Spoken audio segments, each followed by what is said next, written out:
जय जगन्नाथ। कहतु केमिति अछंती? मु दुनियार सबुठारु सौभाग्यशाली व्यक्ति यह कहिथिले किए ना जीए प्रभु रामलालांक मूर्ति तैयारी करिथिले कर्णाटकर मूर्तिकार अरुण जोगीराज। सांग माने आमे आज एई वीडियो माध्यम रे मूर्तिकार अरुण जोगीराजकर पूरा कहानी जानिबा। तेबे आसंतु आउ डेरी न करी वीडियोटी को आरंभ करिबा। अरुण जोगीराजकर पूर्व पुरुषरु केते पीढ़ी धरी मूर्ति तैयारी काम करि आछंती। तांकर जेजे बापा तांको पिला बेले ही कहि दैथिले मोर नाती मो परे मोर गादी संभाळिबो आउ देशर बहुत बड़ शिल्पकार दिने ना दिने से हेबो। अरुण जोगीराजंकु जेतेबेले जणा पड़िला कि तांको द्वारा तैयारी होइथिबा प्रतिमा गर्भगृह रे स्थापित हेबाकु जाउछंती, प्रभु श्री रामलाला दरबार रे सजै हेबा पई जाउछंती, तो से एई कथा कहिथिले कि मु ए दुनियार सबुठारु सौभाग्यशाली व्यक्ति। छेणी हातुडार शब्द तांको परिवारर म्यूजिक थिला आउ अरुणंकर पिला बेल एही म्यूजिक एही संगीत सुनी करी कटिथिला आउ तांको पाई मध्य खेलना तांकर पत्थरर मूर्ति मध्य थिला। अरुणंकु जेतेबेले रामलालांक मूर्ति तैयारी करिवार काम मिलिला तो से आउ तांको परिवार वाला भी कहंती जे से छोट पिलांकर 2000 रु अधिक छवि देखिछंती। समर कैंप को जाइछंती, स्कूल को जाइछंती, पार्क को जाइछंती, छोट पिलांकु ऑब्जर्व करिछंती। जणा नाही केते केते घंटा से खाली छोट पिलांकु देखिछंती। जनवरी मास 2023 रो कथा जेतेबेले श्रीराम मंदिर ट्रस्ट श्रीरामंक प्रतिमा तैयारी करिवा पाई जेतेबेले नोटिफिकेशन जारी कले तो मे मासरे अरुण जोगीराज दिल्ली गले, प्रेजेंटेशन देले आउ सिलेक्ट मध्य होई गले। आउ एबे तांको द्वारा गढ़ा होइथिबा मूर्ति गर्भगृह रे स्थापित मध्य होई गले। तांकर बापा जेजे बापा तांकर केते पीढ़ी धरी एही काम सब करि आसुछंती। गोटे बुक शॉप अछि जहार ठीक पछरे तांकर गोटे पुराना घर अछि जे कि पाखा पाखी प्राय 120 वर्षर पुराना हबो। आउ सेइथिरे सेमाने 20 जनरु अधिक लोक रहंती। तांकर पत्नी कहंती कि मूर्ति तैयारी करिबा काम आमर पूर्व पुरुषरु रही आसीछि, आम 5 पीढ़ी धरी एही काम करि आसुछु। अरुण जोगीराजंकु ट्रेनिंग तांकर पिता जोगीराज शिल्पी देइथिले। से तांकर पिता बसवान्न शिल्पी कठारु मूर्ति कला शिखिथिले। बी बसपन्ना शिल्पी जे कि मसूर राजांकर जो खास मूर्तिकार थिले सेति मध्यरु से जणे थिले। बाडियाल घरानार महल को खूबसूरत बनैबार तांकु परिचय मिलिथिला। अरुणंक जेजेबापा मूर्तिकार मानकु ट्रेनिंग दबा पई ब्रह्मश्री शिल्पकला स्कूल खोलिथिले। आउ अरुणंकर पिता मध्य 40 वर्ष पर्यंत एही स्कूल रे ट्रेनिंग देई आसुथिले। गोटे रोड एक्सीडेंट रे दिने तांकर निधन होई गला। तापरे अरुणंकर बड़ भाई स्वरूप प्रकाश आउ अरुण मिसी सेही वर्कशॉप को चलाउथिले। जेतेबेले रामलालांकर प्रतिमा तैयारी करिवार काम मिलिला सेतेबेले देश सारार बड़ बड़ आर्टिस्ट को दिल्ली डका जाइथिला। समस्ते निज निजर प्रेजेंटेशन देइथिले। मे 2023 रे किछि लोक शॉर्टलिस्ट हेइथिले। अरुण मध्य सेठारे प्रेजेंटेशन देइथिले। तापरे मैसूर चली जाइथिले। आउ जेतेबेले दिल्ली रे 3टा मीटिंग हेइथिला अरुण सेठारे मध्य अनुपस्थित थिले। से मीटिंग रे जोग देई पारि नथिले। फाइनल रिजल्ट दिन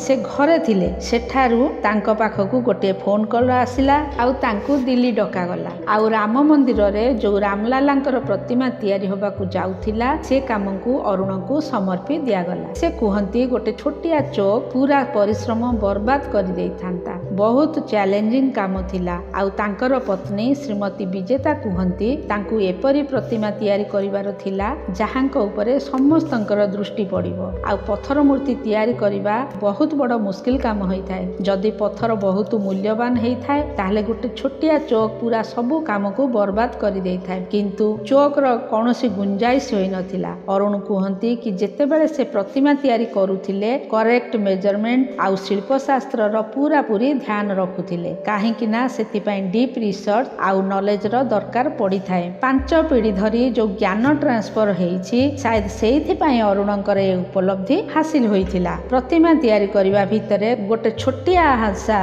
अरुणंकर होइथिला। से हासाटी एया थिला कि तांकर आखिरे गोटे छोटो मुनिया पत्थर पड़ी जाइथिला। सेतेबेले से आखिरे औषध पकेई से काम करि जाथिले। जेतेबेले से पत्थर खोदुथिले अक्टोबर मासरे गोटे छोटिया पत्थर टुकुड़ा तांका आखिरे पड़ी जाइथिला। आउ ऑपरेशन मध्य करिबाकू पड़िथिला। आउ डॉक्टर मध्य कहिथिले कि पत्थर जदि गोटे mm भी एपट सेपट हेइथांता ताहले तांकर आखि मध्य चली जाइथांता।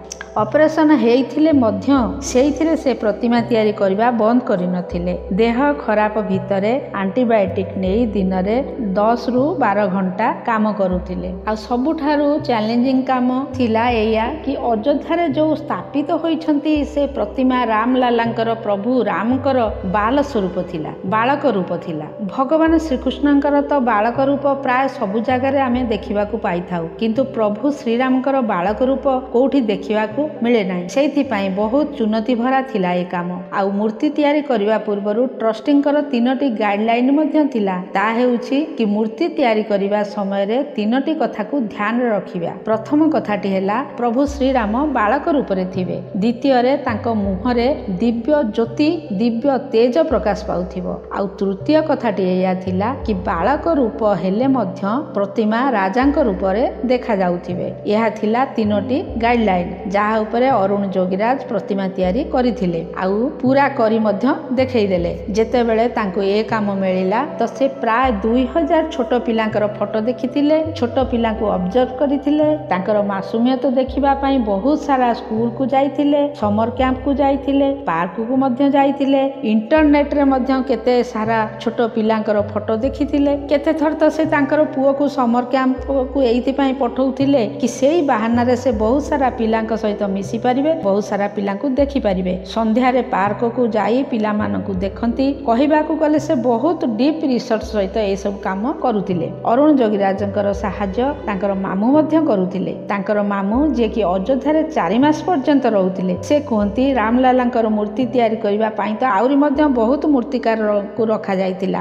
ଆମେ ରାମ ମନ୍ଦିରର ଦକ୍ଷିଣ ଦିଶାରେ ରହୁଥିଲୁ, ସେଟାକୁ ଫୋନ ନେବା ପାଇଁ ପରମିଶନ ଆମକୁ ଦିଆଯାଉନଥିଲା। ଅରୁଣଙ୍କ ୱାଇଫ ବିଜେତା କୁହନ୍ତି କି ଅରୁଣ କେବେ ବି କାମରେ କମ୍ପ୍ରମାଇଜ କରନ୍ତି ନାହିଁ, ସବୁବେଳେ 100% ଡେଡିକେସନ ସହିତ କାମ କରନ୍ତି, ବହୁତ ସାରା ରିସର୍ଚ୍ଚ କରନ୍ତି। ଆଉ ସବୁଠାରୁ ବଡ଼ କଥା ସେ କହିଲେ କି ସେ ପର୍ଯ୍ୟନ୍ତ କାମ କରି ଚାଲିଥାନ୍ତି ଯେତେବେଳେ ପର୍ଯ୍ୟନ୍ତ ସେ ଶିଳାରେ ସ୍ୱୟଂ ଭଗବାନଙ୍କ ଦର୍ଶନ ନ କରେଇଛନ୍ତି। ଶେଷରେ ମୁଁ ଆପଣମାନଙ୍କୁ କହୁଛି, ଗୋଟେ ଛୋଟିଆ ଗାଁରୁ ଯେଉଁ ପଥର ମିଳିଲା ସେଥିରେ ରାମଲାଲାଙ୍କର ପ୍ରତିମା ତିଆରି ହେଲା। ଅରୁଣ ଯୋଗୀରାଜ ରାମଲାଲାଙ୍କର ପ୍ରତିମାକୁ କର୍ଣ୍ଣାଟକର କଳା ପଥରରେ ତିଆରି କଲେ। ତାକୁ କର୍ଣ୍ଣାଟକର କର୍କଲାକର ନିଲୁକାର ଗାଁରୁ ଅଯୋଧ୍ୟା ଅଣାଯାଇଥିଲା। ଏହାକୁ ପବିତ୍ର ପଥର ଭାବରେ ଜଣାଯାଏ। ସେଇଥିପାଇଁ ଦକ୍ଷିଣ ଭାରତରେ ଏହି ପଥରରେ ହିନ୍ଦୁ ଦେବୀ ଦେବତା ମାନଙ୍କର ମୂର୍ତ୍ତି ମଧ୍ୟ କରାଯାଇଥାଏ। ଶେଷରେ ଏହା କହିବି, ଅରୁଣ ଯୋଗୀରାଜଙ୍କୁ, ତାଙ୍କର ପରିବାରଙ୍କୁ, ତାଙ୍କର ସାଥୀମାନଙ୍କୁ ବହୁତ ବହୁତ ଶୁଭକାମନା।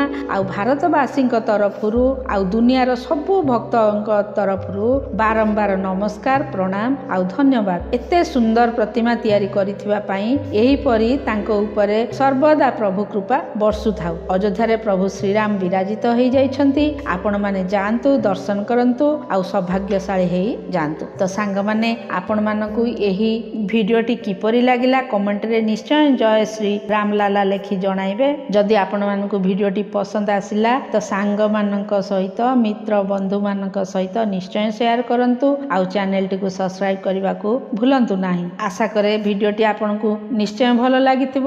ଏହିପରି ଭିଡ଼ିଓ ଜାଣିବା ପାଇଁ ଇଚ୍ଛାଶକ୍ତି ଚ୍ୟାନେଲକୁ ଆସନ୍ତୁ ଆଉ ମୋ ସାଙ୍ଗରେ ଯୋଡ଼ି ରୁହନ୍ତୁ। ପୁଣି କଥା ହେବା ପର ଭିଡ଼ିଓରେ। ସେତେବେଳେ ଯାଏ ପ୍ରଭୁ ଶ୍ରୀରାମଙ୍କ କୃପାରୁ ଖୁସିରେ ରୁହନ୍ତୁ, ବ୍ୟସ୍ତ ରୁହନ୍ତୁ ଆଉ ସର୍ବଦା ସୁସ୍ଥ ରୁହନ୍ତୁ। ଜୟ ଜଗନ୍ନାଥ।